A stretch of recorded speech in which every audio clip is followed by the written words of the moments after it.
பீகார் சட்டமன்ற தேர்தலில் போட்டியிடுவதாக கூறி அன்புமணி தலைமையிலான பாமக மாம்பழ சின்னம் பெற்றிருப்பது அம்பலமாகியுள்ளது.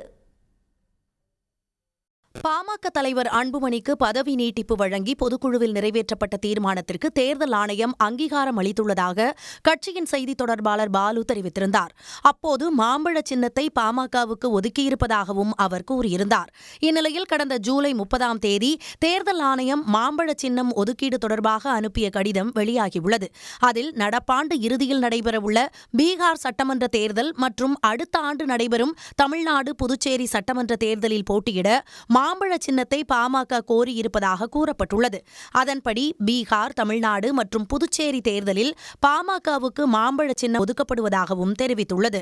இதுவரை தமிழ்நாட்டின் வட மாவட்டங்களை ஒட்டிய கர்நாடகம், ஆந்திர சட்டமன்ற தேர்தலில் கூட போட்டியிடாத பாமக திடீரென பீகாரில் போட்டியிடுவதற்காக மாம்பழ சின்னத்தை பெற்றிருப்பது கடும் விமர்சனத்திற்கு ஆளாகியுள்ளது.